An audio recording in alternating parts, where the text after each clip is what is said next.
Hey, everybody's Professor Reed here.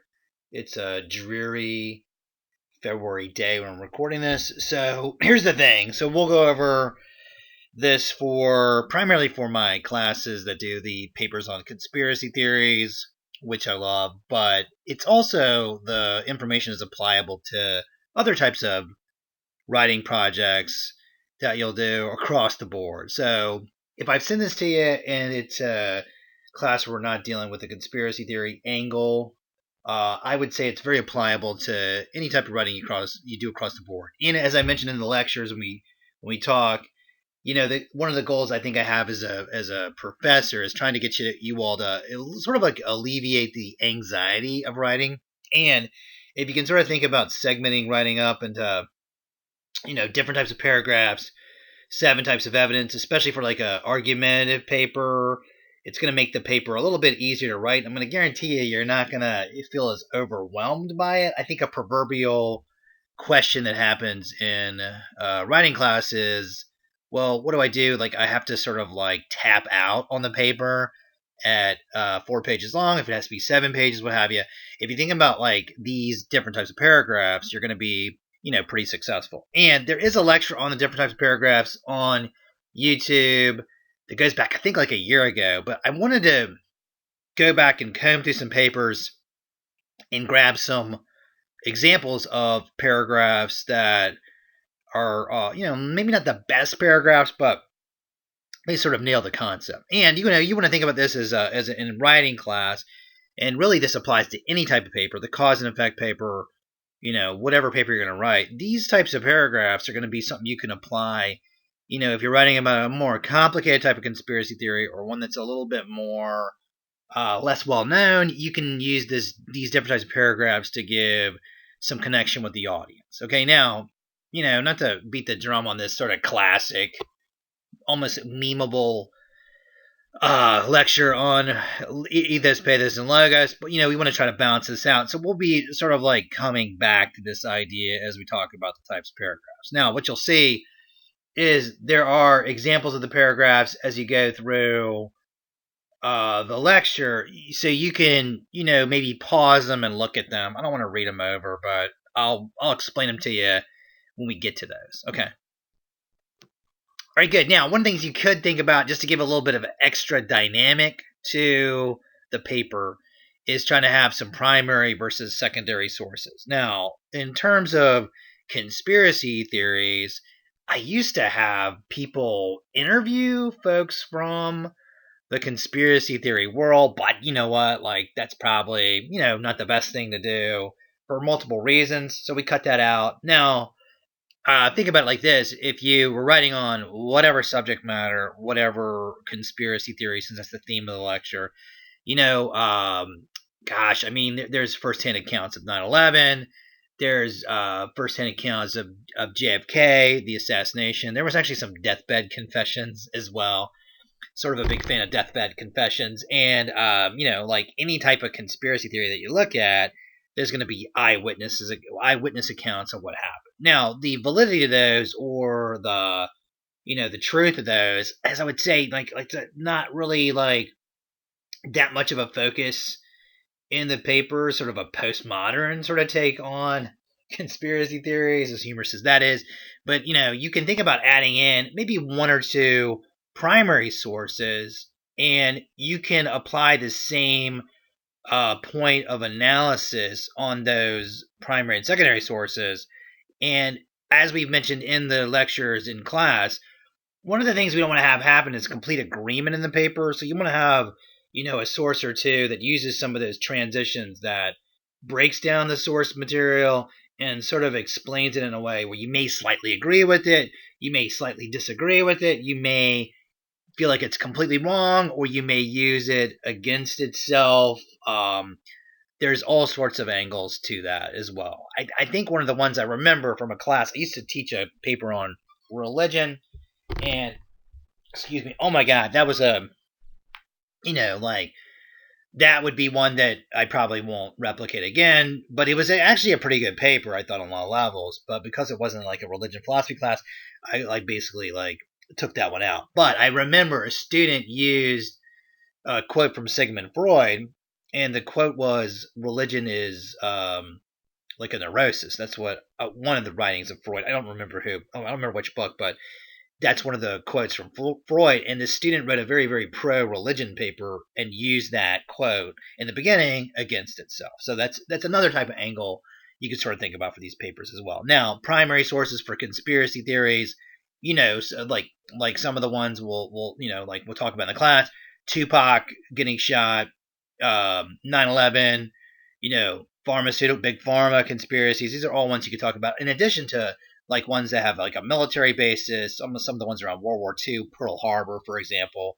Primary sources, secondary sources can be absolutely needed in a paper, and it's just another angle that maybe we don't emphasize enough as we talk about this paper.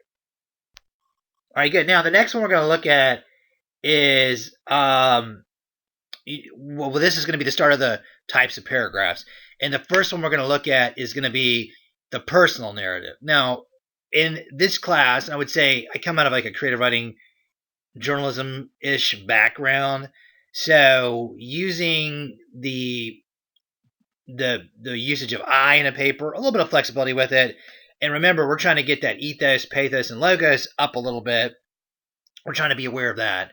So if you look at the rubric for this paper, you want to be able to have 5 of the 7 types of evidence, and you want to have like different types of paragraphs. But there's no number for those types of paragraphs. And I would say this if you're watching this lecture just about writing in general or about another paper, there's no set in stone, formula for the way you have to go about organizing the paper. Okay, because you may look at conspiracy 1, conspiracy 2, they're completely different structurally, and you could still get an A for the paper. Okay, and if you're writing about whatever subject matter, say you're analyzing a specific piece of literature, you may want to go through and give background information. You want to give there's all sorts of options for this, so it's not set in stone. Now, one of the things I sort of like is when students use a little bit of I in the paper, but obviously I shouldn't say obviously, but just keep in mind this isn't like your own personal take on the conspiracy theory. Like you're not walking us through your journey with a conspiracy theory. That would actually be a pretty fascinating paper to write, but I don't know that that would be really doable. And this next paragraph is a personal experience about somebody that had a fear of needles, and they talked about also getting the flu vaccine, and they felt sort of sick over it, right? So I know that sometimes when we look at the rubric for the paper, that students struggle about putting a personal angle in there, and that's why we have 5 of the 7 types of evidence. But if you could add something personal in there, that's gonna like get a little bit of that pathos up, and that's probably something you want to return to at the end. Now, I have had students who have had really interesting relationships to conspiracy theories. I had a student once whose grandfather was implicated. I don't know if that's the right word. Wait a second. He was basically like he was accused of being part of a like a mafia group that was in New Orleans, and some people try to connect him to the Kennedy assassination. So that was actually a real personal event. A couple years ago, maybe 10 years ago, I had a student whose dad worked in the Twin Towers and didn't go to work on 9/11 that day. And I've had students that I had a student that had spent some time in incarceration. A really amazing story with this student, and he had some information on Malcolm X assassination that he put into the paper from his own personal experience. Real amazing student that added that in. So that being said, like maybe you could put something personal in there, but another thing that students will do is they'll just go, hey, you know what? Like I was really fascinated by this conspiracy theory, or I watched a video on it. And that goes back to the proposal where we try to talk about like what's that personal connection to it. Okay, so whatever you can figure out. I know I had a student this is going to be I'm doing this spring 2022. I had a student in fall 2021 did a paper on Bigfoot as a conspiracy theory, And what's cool about that was there was a show called Finding Bigfoot, which I know me and my son really watched a lot of when he was little. And they mentioned that, and that's like what got them sort of into it. So whatever personal connection you put in there, being a sort of journalistic background, creative writing background, I like those in a paper. Okay, so for this paper writing on like putting the conspiracy sort of on trial, it's a good one. Okay, good. Now that personal paragraph, and what you could do is as you watch these, pause them and read them. I apologize if there's like a typo in them. I basically cut and paste them from old essays, so sort of take that, you sort of have that in mind. But this setup here we have where we have topic sentence. Remember, born out of the thesis statement. We want to argue a position for this specific essay. We're trying to argue if we believe or don't believe in the conspiracy theory, and then the topic sentences, as we'll see, come out of the thesis statement. Okay. And then that signal phrase, which was mentioned in class, according to, and not all the paragraphs have a source in them. Okay, but you want to try to get, roughly, a source into each one of the paragraphs. Now you could use a source multiple times, that sort of thing, and you can get it into the paragraph via summary, quote, and paraphrase. And as we go through the semester and as we progress as writers, we want to try to get the paraphrases up. For essay 2, it's actually required. And then you want to have your own thoughts. And you remember, you want to have sort of like the bulk of it be your own thoughts in the essay. Okay. And then have this sort of conclusion sentence. Now, I left the signal phrase in there because you will see one or two of the paragraphs that have two sources, and that's pretty good as well. So remember, there's no real like formula, but there is sort of like a rough idea that you can think about for the paper. Okay. Now the next one's going to be a definition paragraph, and this is a good one to have sort of in the beginning of the paper.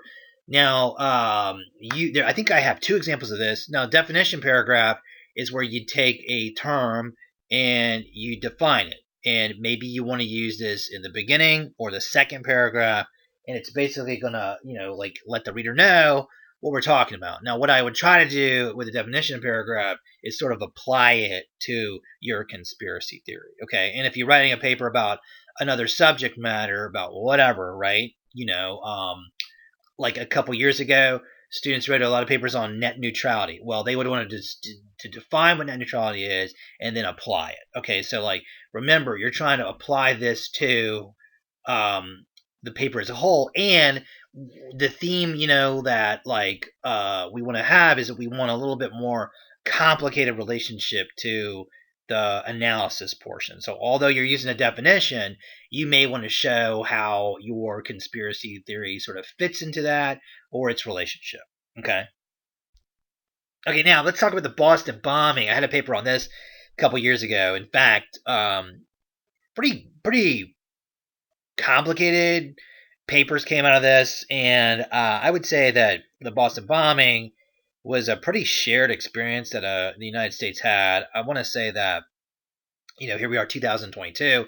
Most of you probably remember the Boston bombing, and there was a manhunt that occurred where I can remember sort of just watching them track down one of the last bomber on TV. So now the amazing thing is, and what the student did for this paper, just to give you a little bit of contextual background to it, they made the argument that the conspiracy theories actually caused law enforcement to have to speed up their process, and it caused law enforcement to like have to not do what they felt was like the correct time frame for the investigation. So basically, in this, I want to say this also may have came out of the cause and effect paper, but it's a good application of the type of paragraph. But the basically what the Boston bombers, the people went on Reddit and they ended up like accusing innocent people of being the bomber, because if I'm understanding this correctly, the police released information and like say they said, well, one of the bombers had a backpack, and then folks on Reddit went through and found images from uh, the marathon at the end of the marathon, and they started accusing innocent people of potentially being the bomber. So it was in this space where the internet was this sort of like wild space. I mean, it still is to a lot of degrees, but like Reddit boards and things were going on that caused people to accuse other people of wrongdoing, and the police had to go and release the information a little bit earlier because so many people were getting accused of the crimes, and that'd be awful. Say if you just go to an event and you have a certain backpack on, you get accused of being a bomber, and the internet's abuzz, and now people are finding all sorts of stuff. That's not good. Okay, and so here is the example of a paragraph that's about the bus bombing that talks about it has the definition of a conspiracy theory. And you can see here that they're focused sort of on the speed of the conspiracy theory online. So if you look here in the middle, there is the definition of a conspiracy theory.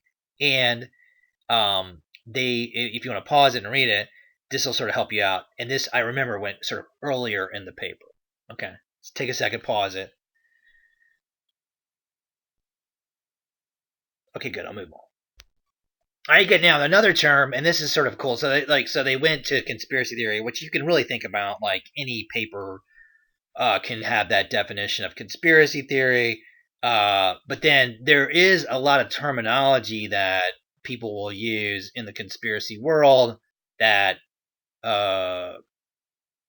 like there's a ton of like terms that the general public may not know that ends up being part of like sort of the discourse of community of conspiracy theories. And the idea of false flag is a term that you're going to hear a lot of people use, and it's basically, there's a definition of it in the next slide, but it's basically when an event occurs, and say like an event occurs and then we have a certain story about it, and then people on the conspiracy side will end up saying, oh, that's a false flag, like basically it's meant to do something else. Okay, so two examples of that. A lot of people feel like 9/11 was a false flag, and then there's a very specific event called Operation Northwoods, where, if I can summarize this correctly, the folks in the military establishment, some would say in the military industrial complex, they'd say that, but they end up wanting to have a an event where they hijack a plane, and they basically blame it on the Cubans. It's a lot more complicated than I'm making. Back in the Cold War days, and I want to say that Kennedy shot that down. It got pretty high up, and there's some people that believe that that was the reason Kennedy was actually killed. So like I've said before, the class is sort of this like neutral postmodern sort of view of conspiracy theories. But those are two examples I can think of false flag operations. Okay, so that term is going to be one that you're going to see folks on the conspiracy side use.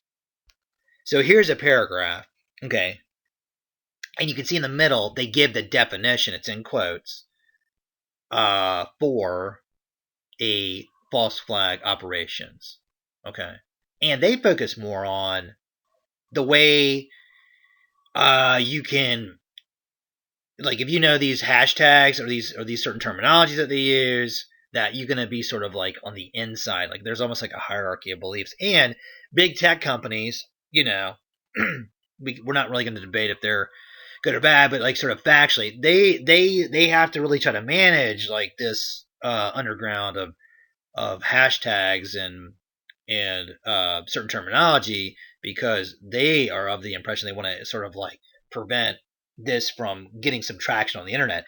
Other people would argue this is sort of like a case of freedom of speech, which we'll look at in a second. So if you want to pause that, okay, and I'll go to the next one, but pause it and read it. So those are two definition paragraphs. All right, good. The next one we're going to talk about is a process paragraph. Okay, remember, a process paragraph, you can think of it almost like a recipe is a form of a process paragraph, right? So it's step by step, it's sequential, and here's the thing about trying to alleviate a little bit of anxiety with writing. If you have introduction with a little personal connection to it, you have a definition paragraph, and then you have process paragraphs. I would also say that these are probably going to be multiple paragraphs. Then now you're at page 3 of the. I mean, like you're really moving forward the essay, and you're sort of like breaking down the information. And the cool thing about the process paragraph is they're going to have certain transitions in place, and they're going to be in a sequence. So they're going to give your paper like instant momentum and organization. Okay, so I think a lot of times with writing, if we stay in an abstract world too much, we could end up spinning our wheels with that, because we don't have like a sort of natural organization. And just imagine if you were telling, like, if you were telling somebody about the way you felt about something and you were focused just on your own mental experiences, that could get a little bit vague and there wouldn't be as many connections there. But if you had to walk through an event you had that made you feel a certain way and you had to go through step A, step B, step C, say like a breakup or like whatever it is, it's going to give it a little bit of order, and I think that's easier to follow. So you want to think about, as you write, trying to marry up some real world with some abstract ideas. Okay, and the process paragraphs or paragraph is a good example of that. Okay, now there was a couple years ago, there was a lot of papers on Kurt Cobain, the lead singer of Nirvana, big in the 90s. Grunge was huge. I sort of lived through that. And one of the things that tragically occurred was Kurt Cobain killed himself. And the letter you see there was actually written by him. And it's a suicide note. Horribly, he passed away. And he was married to Courtney Love, who's pictured there on the other side in the picture. And then I think that's his daughter. I want to say her name is Frances Bean, but I could be wrong about that. Now, unfortunately, she doesn't really remember her dad. And a couple years ago, there was some, I want to say like YouTube or Netflix documentaries on the Kurt Cobain suicide, or they said that a lot of people believe Courtney Love was either, I don't think they felt that she killed him, but that she maybe behind the scenes made that work. And one of the parts of the investigation showed that the letter you see there, that like the level of heroin that was in his toxicology report, it didn't. Some people would have said he didn't have that. If he was that high on heroin, how could he have written the letter? Was sort of the basic argument. Okay, so that's just a little background about it. And here's the process paragraph. Okay, and what I really like about this one is they combine two sources. So um, they have a source there on his rehabilitation, and basically what the student argued in that, they actually argued against the theory that Courtney Love was involved with him, and they used the fact that Kurt Cobain had been in a rehabilitation center for addiction for opioids. I want to say multiple times, but they had a source for that. And then they also said that his family had a history of depression and mental illness, very tragically. Um, and they put those two sources in there, and then they sort of develop them. Okay, so that basically has, first of all, secondly, so it has that timeline in place, has the transitions that indicate that. Now they could have expanded this into multiple paragraphs, and I think that's eventually what we ended up doing. But you can see here that they developed the sources, and remember, like one of the rules of this is, not rules, but one of the things you want to keep in mind: topic sentence. Don't start your paragraphs off with a quote, and don't end it with a quote. Okay, and also try to get your analysis to be the higher percent of the paragraph. And you can see here their analysis is sort of split in the beginning of the paragraph and the end of the paragraph. So pause that and take a second. And what's nice about that is it has in-text citations as well. All right, good. The next one's going to be on this thing called COINTELPRO, which we had mentioned the Malcolm X assassination.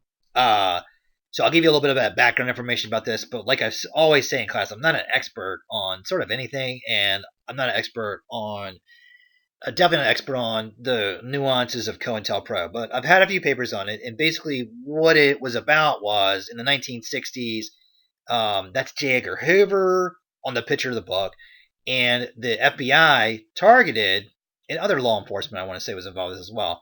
They targeted groups that they dubbed domestic terrorist groups. Okay, so to the like Black Panthers. MLK was actually targeted as well. And if you ever read up on, MLK's assassination or the sort of the end of his life, it's pretty harrowing to see the amount of information they were doing on MLK as well as other various groups. And if you've ever seen the movie Mississippi Burning, which is back in the 80s, that I want to say that group there, COINTELPRO, was actually part of um, shutting down the KKK down in I want to say that was Mississippi, right? That was down in Mississippi. So any group that was deemed in the 1960s, which was a very turbulent time in the United States, was deemed sort of a domestic threat. COINTELPRO um, focused on them gathering intelligence, and they tried to break the groups up internally by creating strife within the groups. Okay, so it wasn't as if COINTELPRO was like where they were going to arrest him. It was more sort of covert. That's the way I understand it. Okay, so okay, good. So now the student developed this um, paper, and they basically talked about COINTELPRO, and this is really well done. And now I apologize because this one, if you look at the actual source there, it's in APA formatting because I taught this is like a 200 300 level class, but just also keep in mind like they have the source in there. But they talk about how to this day there are certain demographic groups that are leery of the government or the sort of established, the police or FBI, CIA, that sort of thing. Which is amazing how this has evolved sort of over time.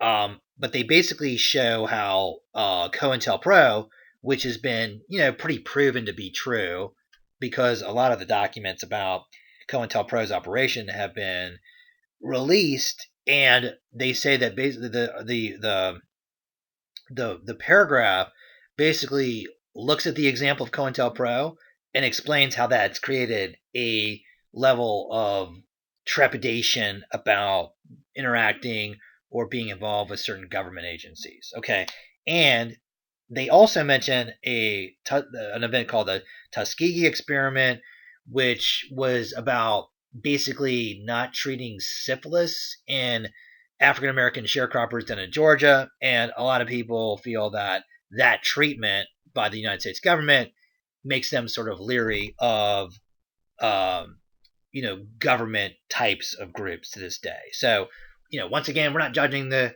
conspiracy theories. We're sort of looking at them from a neutral standpoint.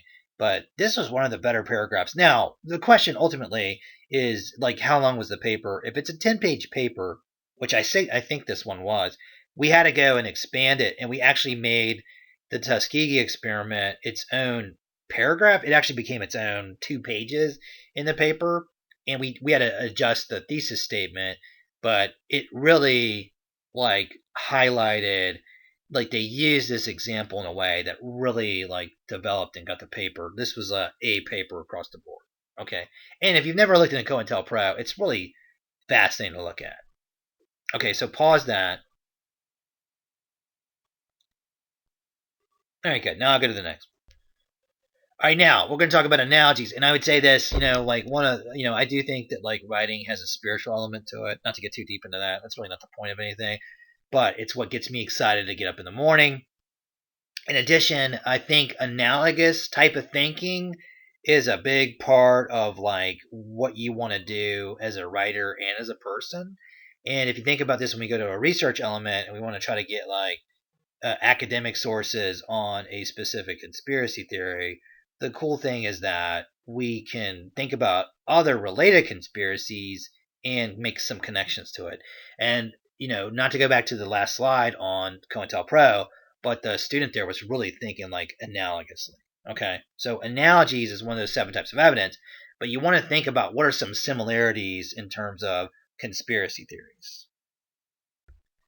And one of the other paragraphs, and I lumped these together. I know when we plotted these on the board, we got a little in my classes. We didn't lump these together, but you can also think about like what's related to this. It's classification and division paragraphs. So remember, classification paragraphs are going to be where you like show how something is similar. Okay, if you think back to the classic marijuana paper, there's a lot of people that show how prohibition of alcohol back in the prohibition days wasn't successful, and they compare it to prohibition of marijuana. And like, so that's taking something that's sort of similar, and you're showing how it's the same. Okay, so you can think about that. Like if you looked at Pearl Harbor, right, and you're trying to argue that that was a conspiracy. Well, there's one that's called Gulf of Tonkin, which I'm not an expert in it, by the way, and I think I've only had one paper on it.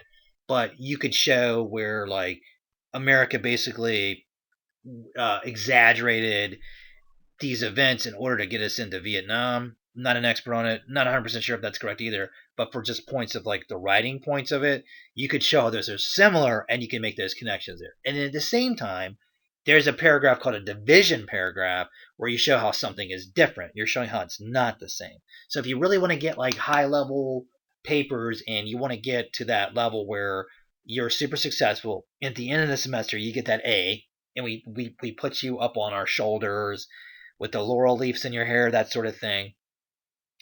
You want to try to get these types of paragraphs in there. And remember, classification has you can see the transitional phrases there. You're going to have some different transitional phrases, and division is going to show how there's differences. Okay, so you can almost think of this as also like comparative contrast paragraphs.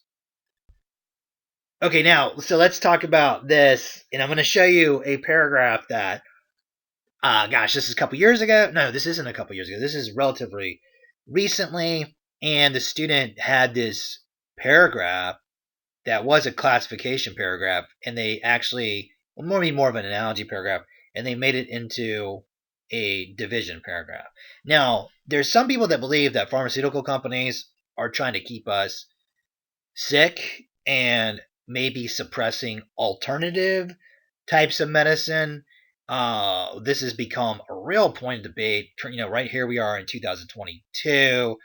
The Joe Rogan situation where, right now on Spotify, there's a debate about, is he spreading misinformation? And there's people that argue, well, as an alternative to the vaccine, why don't we use, different, like a cocktail of different types of antibiotics or medicine in order to treat it? And maybe we don't need the vaccine, and we can use alternative types of medicine. And there is a cottage industry. I live by a Whole Foods. You can go down there and get, what was that, Airborne? Everybody was using Airborne a couple of years ago, and the scientific community, I want to say, says that's not at all helpful, but that's the big pharma conspiracy. Okay, now, like, obviously, I hate to use the term conspiracy at all, but the opioid crisis is pretty proven to be related to the pharmaceutical industry, and there's currently, I want to say, ongoing lawsuits about that because of the amounts of deaths about that. Okay, and the pharmaceutical company had to go through and change their practices with it. Okay, now, also a couple years ago, it came out that the iPhones, which were a big deal, the iPhones still are a big deal, that if you had an older iPhone, that Mac actually slowed down the performance of that iPhone, your older iPhones, and Mac said they did it so that you, like, they had to do that for like a business angle, like the older technology, they couldn't put as much emphasis on it, but a lot of people felt that that was a way to get you to have to buy the new iPhone. Okay, so the idea there is that, there's this analogy between the pharmaceutical industry and the technology industry, and basically the students highlighting that, how they're sort of similar, so they can classify them as, so they're sort of like business conspiracies. And if you think about that, like, there's people that believe that you could make a light bulb that runs forever. And I want to say, like, Edison, there's still like Edison's light bulb out there. There's people that believe, like, we don't need new tires. They can make tires that are better. There's people that believe the pharmaceutical companies have a cure to cancer that they won't release because they make more money off of that. So these are all like business conspiracies. Oh yeah, and one more from my youth was New Coke. When Coke, basically in the 80s or the 90s, they basically came out and took old Coke, like the classic Coke, and they replaced it with new Coke, and eventually they dropped new Coke and they brought back Coke Classic. Okay, so some people believe that they did that in order just to increase their sales. Like it was like part of this like sort of like marketing ploy. Okay, so this is a little bit long-winded, but the idea is that it's sort of analogous. Like if you look at like a business conspiracy, like iPhones in the tech world, and then you look at pharmaceutical conspiracies, some people argue that they're similar and some people argue that they're different. Okay, so here's a classification paragraph showing how it's similar. So read that over. And maybe I'll read this one because I'll show you the next one. Many people have argued that conspiracy theories are a form of modern folklore, which is pretty interesting. They combine truths, opinions, and half truths into narratives, pitting good versus evil. Like any type of literature, one can lump these theories into genres, which we've talked about in class. Take big pharma, which is the idea that pharmaceutical companies are keeping us sick in order to maximize profit. This idea can also be applied to other theories centered around businesses. For example, some believe that tech companies are purposely controlling their products in order to keep the public buying. Okay, so now they're trying to show how these are similar. Okay, so that's classification. And think about like a biology class. I sort of remember like we would lump animals and classify them and phylums and that sort of thing. Okay, good. Now here's the division paragraph. Okay, same basic paragraph. Many people argue that conspiracy theories are a form of modern folklore. They combine truths, opinions, and half truths into narratives pitting good versus evil. Like any type of literature, one can lump these theories into genres. Take big pharma, which is the idea that pharmaceutical companies are keeping us sick in order to maximize profit. However, the likelihood that pharmaceutical companies would not make profits off cures for illnesses is absorbed. That seems to be wrong there. Let me. Um, it seems to be absurd. That's what they meant to say. It's absurd. In contrast, this idea can also be applied to other theories centered around businesses. For example, some people believe that tech companies are purposely controlling their products in order to keep the public buying. According to writer Michael Grothaus, Apple has slowed down the services for iPhones in order to phase them out and thus make the customers needing to buy the latest models. This proves that tech companies are participating in planned obsolescence. And I can remember the student took planned obsolescence and that was what they defined in the next paragraph. Okay, so once again, and planned obsolescence, I think, is like when you make a product that's sort of like meant to fail, so you can buy a new one. Okay, and I want to say Steve Jobs said, maybe it's not Steve Jobs. He said he liked to make money off of people buying stuff that they didn't know they needed. It's really amazing and sort of interesting, but creepy at the same time. So there it is. So they took that division paragraph they did the classification paragraph and they added in that one or two sentences there and they made a division paragraph. And that's one typo there with it should be instead of absorb, it should be absurd. Okay. And I'll make sure to correct that. All right, good. And then lastly, I shouldn't say lastly, there's also the conclusion paragraph, but I didn't put that one in here because I feel like that's just a, sort of like a return to the end. It's going to have that hypothetical where you make recommendations.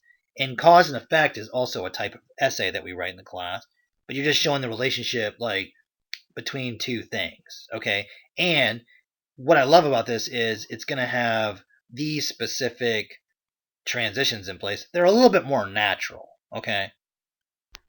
So if you're familiar with Edward Snowden, there's a picture of him, and the Patriot Act.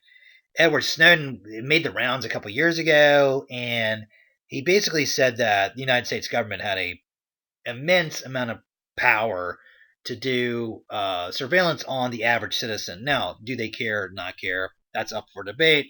Some people see Snowden as a true patriot. Other people see him as somebody that should, be prosecuted for treason. And I want to say he's still not allowed in the United States. I think he's still in Russia.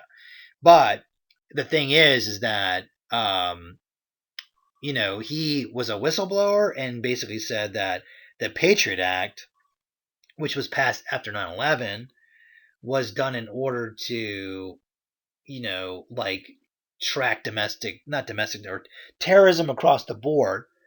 And he's saying it's being applied to it basically opened up the government's ability to do surveillance and gather information off the average citizen. Okay, so this is real related to like what happened on January 6th, because the amount of information they got on those people that went in on January 6th is pretty. Um, some people argued that's a breach of privacy laws in the United States. Okay, so this is like real applicable to other.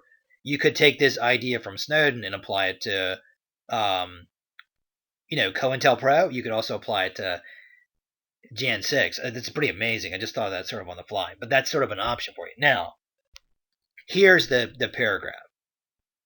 So just read that over.